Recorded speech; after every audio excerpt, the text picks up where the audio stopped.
Nos racines sont au faso, mais aujourd'hui nous vivons derrière l'eau.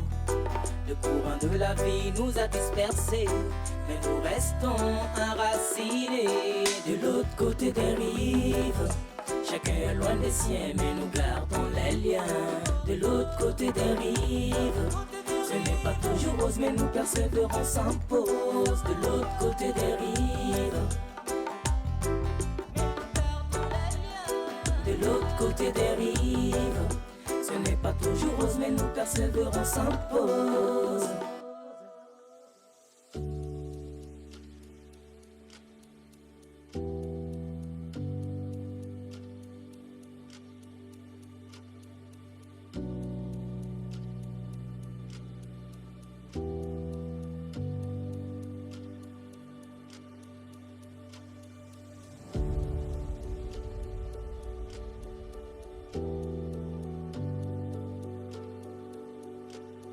Moi, c'est Kande Ouattara.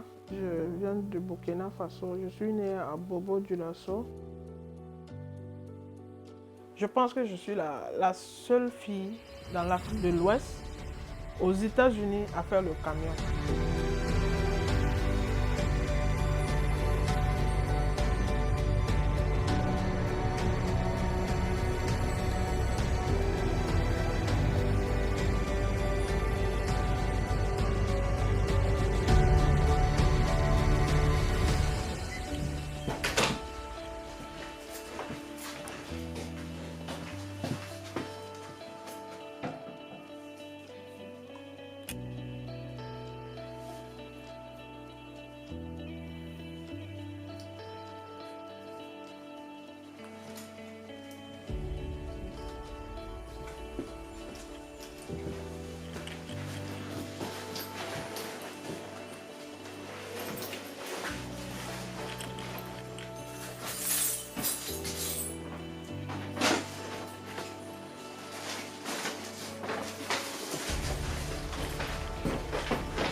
Pour quitter le Burkina, je n'avais pas vraiment une motivation. Je n'étais pas venue pour rester. J'étais venue en vacances, c'est les caprices qui m'ont amené, la curiosité et tout. Mais quand je suis venue 3 mois après, j'ai vu que c'était possible de réussir ici plus vite. Tout ce que tu veux faire, tu peux le faire. On te donne toutes les possibilités au fait. Donc c'est à partir d'ici que j'ai eu la motivation de rester. Quand je suis venue, j'ai vu toutes les opportunités qui s'offrent. J'ai dit, mais moi, je ne pars plus. Parce que c'est quelque part, c'est ce que je cherchais chez moi. Ça pouvait se réaliser, mais peut-être pas aussi vite ou pas avec autant de facilité comme ici. Donc la motivation, je pense que je l'ai eu ici, pas en Afrique.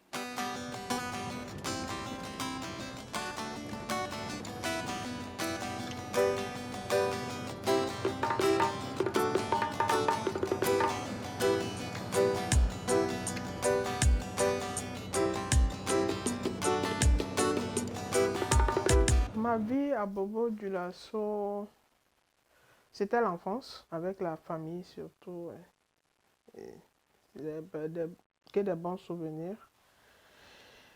Et quand j'ai un peu grandi, j'ai pas eu la chance d'aller très loin à l'école. Parce qu'on on était vraiment démunis. Papa est décédé, paix à son âme. Il est décédé assez tôt. Et maman se débrouillait, elle faisait le commerce, elle partait à Abidjan, elle revenait. Et moi, depuis toute petite, maman, je me rappelle, maman me donnait 50 francs par jour pour aller à l'école. Et je déposais chaque fois 25 francs CFA. Alors les vacances aussi, c'était la période de manque. Je vendais ça un peu. Je mangeais d'autres. Mais c'était la belle époque.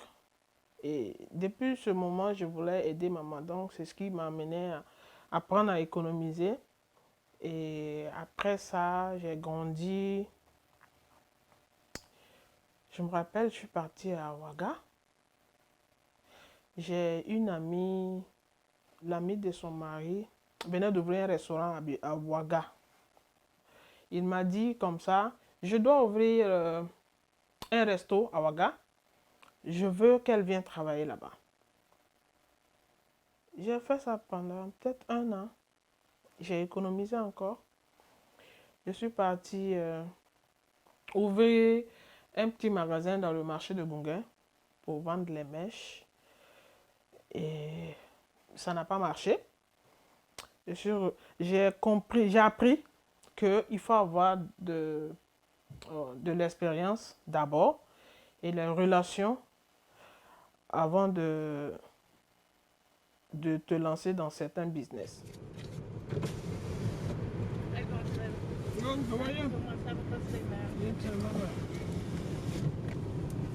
Là, il y a ma tante qui m'a dit d'aller chercher son fils.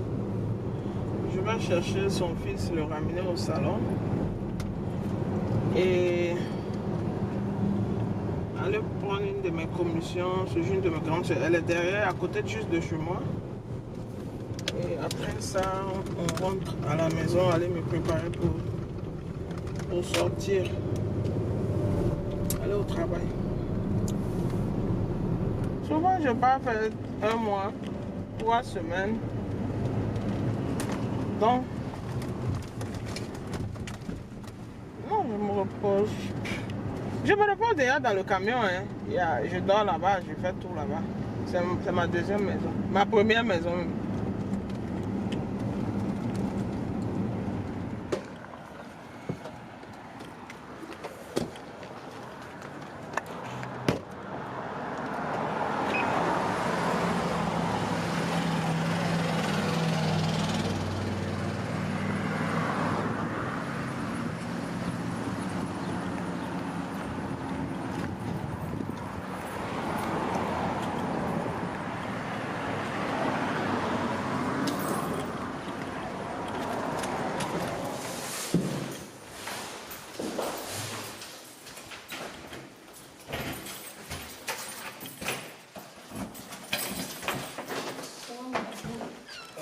Is calm and is focused. Like the rest of Belgium's golden.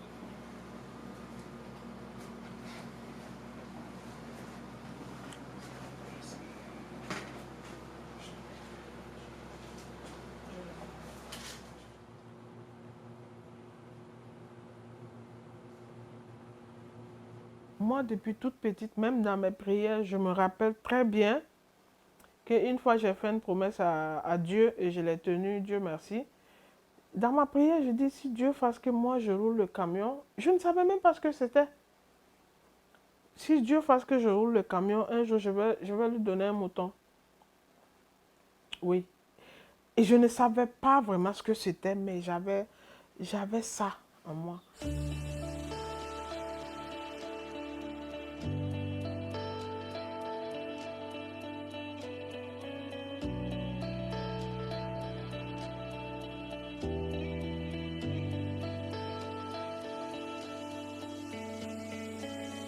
Ma passion pour le camion, je dirais peut-être c'est un héritage. Parce que mon papa roulait le camion en Afrique. Il avait même son camion. Et tous mes frères, hormis un seul qui est dans les mines, eux tous, ils roulent le camion. Et moi, je suis la dernière. Et depuis toute petite, moi, c'est ce que je voulais. Donc, je dirais que c'est un héritage que mon père m'a légué. Et un très bel héritage d'ailleurs. Ma chance est que j'aime ça. C'est ma passion. J'aime vraiment ça. De l'autre côté des rives, on s'est fait une histoire. Longue a été la route, mais il fallait y croire. Contre vents et marées, faut tirer son épingle du jeu. Avec courage, abnégation, réalise des vœux. Aujourd'hui, d'Afrique en Amérique, d'Europe en Asie, on reste intègre. L'autre côté des rives, pour notre façon, nous triomphons et rendons fiers. La terre mère nous marque, mais reste un repère. Nos racines sont au faso, Mais aujourd'hui nous vivons derrière l'eau. Le courant de la vie nous a dispersés, mais nous restons enracinés. De l'autre côté des rives, nous sommes loin des siens, mais nous gardons les liens. De l'autre côté des rives, ce n'est pas toujours rose, mais nous persévérons sans pause. De l'autre côté des rives, nous sommes loin des siens, mais nous gardons les liens. De l'autre côté des rives, ce n'est pas toujours rose, mais nous persévérons sans pause. Si je vous dis une chose, vous n'allez peut-être pas me croire. Quand je conduis pas, tellement j'ai l'habitude de rester dans le camion quand je viens chez moi, où je suis assise là. Si je dois faire une semaine, je vous promets que je dors ici, si petit.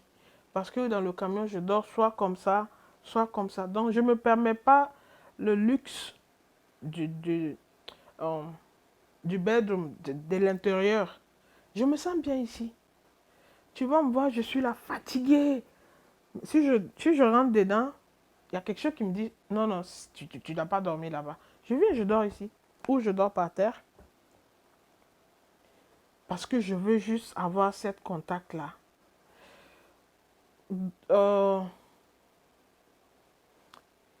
Même quand je suis malheureuse, ça arrive dans la vie. Une fois quand je suis dans le camion, je résous 100% de mes problèmes quand je suis dans le camion plus qu'à la maison. Souvent, il y a de ces choses, quand je viens à la maison, je ne prends pas de téléphone. J'ai la paresse. Bon, je suis déjà fatiguée, j'ai besoin de me reposer. Mais je me sens seule, bien dans le camion. Le camion, c'est comme ma confidente, ma meilleure amie, ma seconde maison. Souvent, on se parle seul. Moi, je le parle. Je lui dis merci. Je suis content de lui. Souvent, je le tâtonne un peu. Je lui donne des petits bisous. Parce qu'il fait beaucoup d'efforts aussi. Donc, il me comprend comme je le comprends. Je le comprends très bien. Il me comprend très, très bien. Et je suis très à l'aise dans le camion. Très, très à l'aise. Plus qu'à la maison.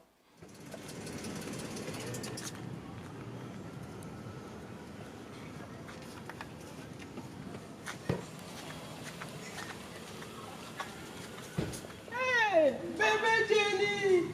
What's up? I miss you, Jenny. You miss me? Okay. What's up? How was your day? Come. Il y a ma belle-sœur qui est là, Mariam Zouana. Elle me dit, je lui ai dit, moi je veux conduire le gros camion. Elle me dit, mais attends, il faut te calmer, tu vas avoir tes papiers d'abord. Moi je ne savais pas qu'il fallait avoir papier.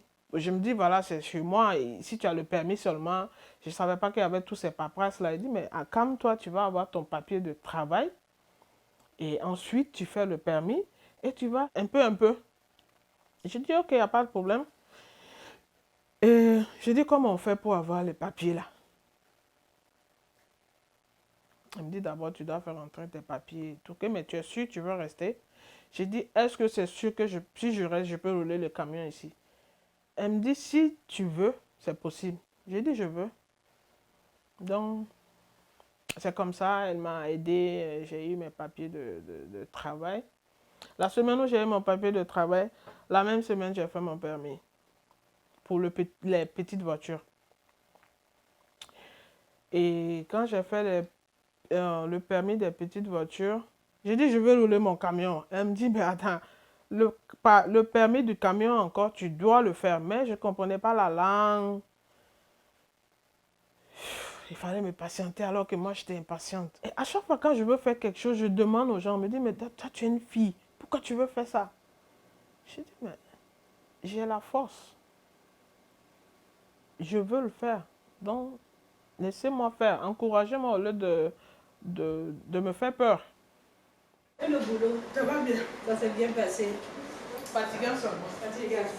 Tu es arrivé quand? Je suis arrivé hier soir. Et puis tu repars. Ce soir.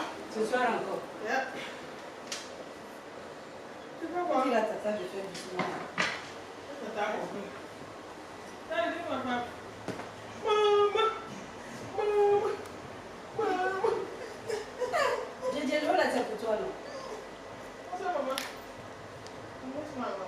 c'est l'insécurité qui fait plus peur. Mais les difficultés, je dirais que j'ai de la chance. En tant que femme, j'ai beaucoup de chance. J'ai beaucoup de chance. On m'aide quand j'ai besoin d'aide. Les gens sont contents quand on te voit en tant qu'une femme, surtout une africaine. Dans le truck, c'est presque tout le temps, tout le monde, il est là, waouh, waouh. Si tu as besoin de quelque chose seulement, j'ai vraiment de la chance. Les difficultés, ils sont beaucoup solidaires, beaucoup gentils. Et puis fiers de ce qu'ils font. Fiers. Et ils n'ont pas du mal à te faire des compliments tout de suite. Et te donner, quand tu as un problème, tout de suite, il y a quelqu'un qui est là pour t'aider. Avant même que tu n'ailles les demander, il y a quelqu'un qui vient, can I help you, je peux t'aider. Et ils vont t'aider tout de suite, tout de suite. Mais c'est l'insécurité. Oui, l'insécurité liée à la route. À la route. Et on peut faire des accidents. Il y a beaucoup d'accidents. On dit Dieu merci. C'est Dieu qui nous aide. C'est Dieu qui nous protège. Franchement, on rend grâce à Dieu. Mon métier fait peur aux hommes. Il y en a qui ont le courage de me le dire. Et il y en a, tu le sens. Mais ça fait vraiment peur aux hommes. Mais ça ne doit pas faire peur, puisque c'est un métier d'homme. Non, les hommes, ceux qui veulent s'approcher. Les hommes ont peur de m'approcher. Ça fait peur à celui qui... La personne ne vient pas vers mon métier, il vient vers ma personne. Si ça le fait peur, je ne vois pas que... Et la personne va se dire que je vais marier une femme qui n'est jamais là. Mais moi, je pense que c'est une chance de marier une femme qui n'est jamais là. Non. Là, il y a moins de pas là. C'est ça seulement. Tu te dis, bon, comme tu es célibataire... Non, pour être plus sérieuse, je veux me marier un jour. Mais je veux un homme qui va m'accepter aussi comme je suis. C'est pas un handicap. C'est pas un handicap, mais... Moi, je pense. Le boulot, si tu trouves quelqu'un pour fonder une famille, il faut que tu essaies de faire le schedule, peut-être 3 jours, tu sors 3 jours, ou bien... Ouais, ça, tu me dis ça tout le temps. Elle me dit ça tout le temps. Coro, c'est parce que je ne suis pas mariée que je me permets tout ça. Quand je serai mariée, moi, je vais tellement aimer mon homme que je ne vais pas faire un mois encore dehors. Hein. Je disais le métier de Bon, j'espère, j'ai pris Dieu.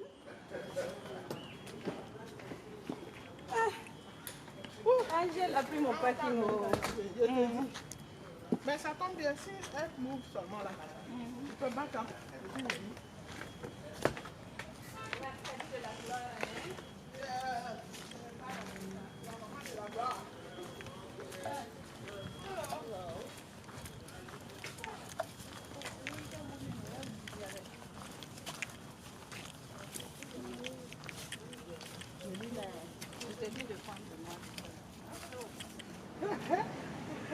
Ah, que Dieu t'accompagne.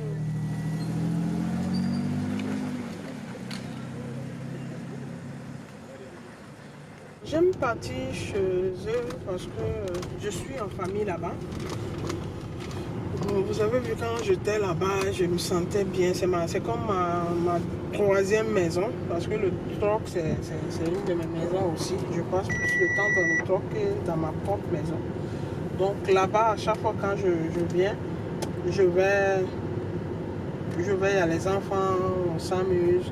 Je suis en famille, je me sens en famille et je suis en famille là-bas.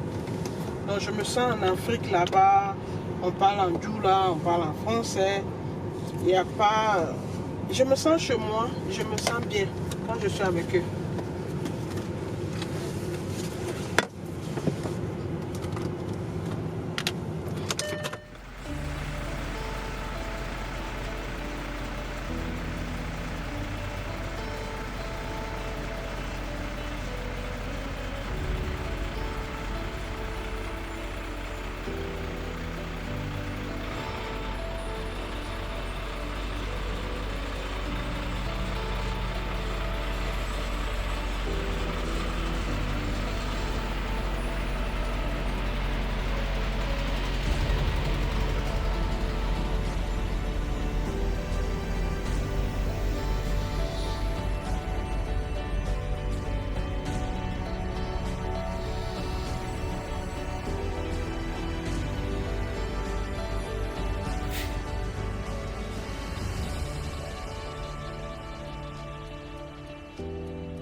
Depuis 2017, je fais le truck. Donc de 2017 en 2022, je pense que ça doit faire 5 ans que je suis dans le truck. Et ce n'est que du plaisir. Il y en a quand ils commencent, arrivé à un certain moment, ils sont enlacés, ils sont fatigués, ils ne veulent plus faire. Moi, plus j'avance, plus j'ai envie. Plus j'ai envie. Donc c'est ma passion, quoi. Je suis jamais fatigué.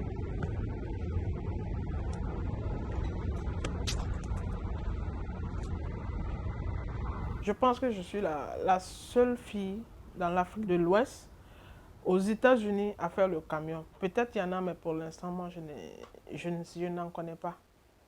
Et c'est toute une fierté pour moi qu'une petite fille du Burkina vienne, Dieu l'a donné une petite place aux États-Unis.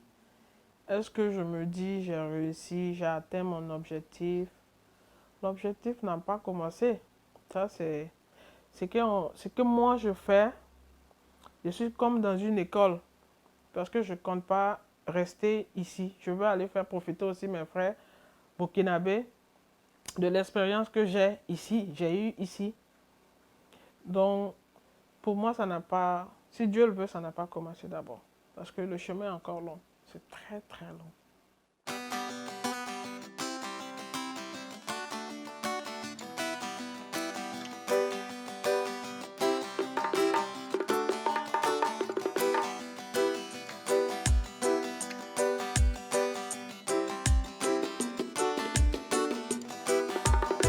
Je compte ouvrir, si Dieu le permet, un grand garage en Afrique, uniquement pour les femmes.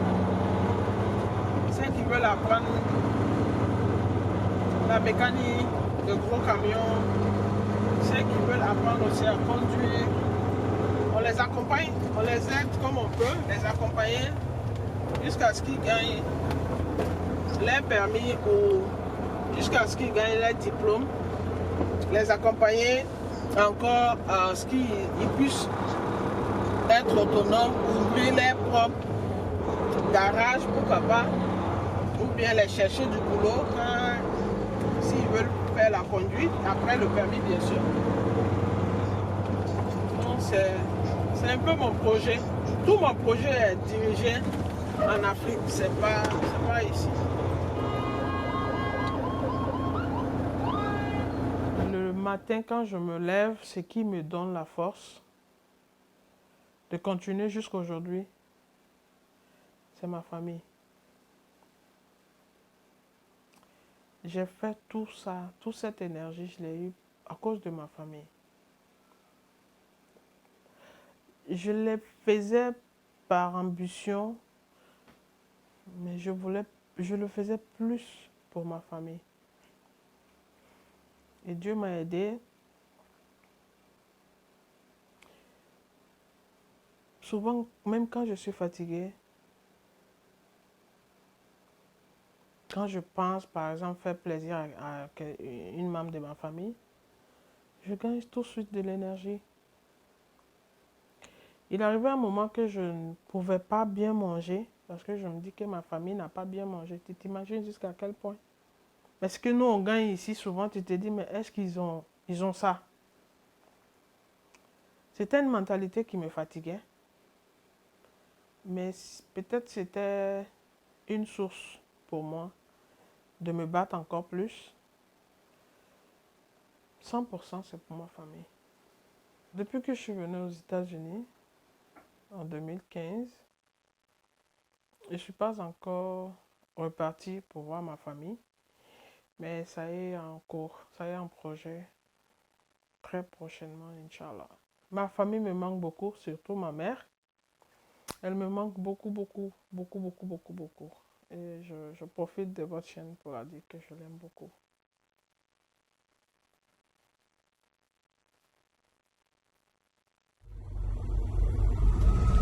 Ceux qui rêvent de venir aux États-Unis, le rêve américain est possible. Tout est possible aux États-Unis. Il faut juste... Il y a deux volets. Pour moi, il y a deux volets aux États-Unis. Quand tu viens, tu veux faire du sérieux, tu fais du sérieux et ça te réussit très bien. Quand tu veux t'amuser aussi, tu t'amuses mais tu vas très bien t'amuser. Mais seulement je me dis que ce serait du gâchis de voir une personne souffrir autant pour avoir son visa ou pour arriver aux États-Unis pour venir s'amuser. Donc je dirais tous ceux qui veulent venir, le rêve est permis et c'est possible de le réaliser ici. J'encourage tout le monde a sa chance. Seulement c'est pas facile. C'est dans la difficulté aussi qu'on arrive à s'en sortir. Seuls les guerriers s'en sortent. Donc tous ceux qui sont ici, je pense que c'est des guerriers quand même. Et ceux qui veulent venir, ils n'ont qu'à savoir pourquoi, surtout, c'est très important pourquoi ils viennent ici. Si tu sais pourquoi tu es là, une fois que tu es là, c'est comme si tu viens en mission. Quand tu viens en mission, tu sais déjà ce qui t'attend, ce que tu as à faire, c'est de te battre et devenir quelqu'un de meilleur. Chaque jour, le meilleur de toi, une nouvelle version de toi-même demain. Et on ne peut avoir cette version de soi que dans le travail. Voilà, c'est ce que moi je peux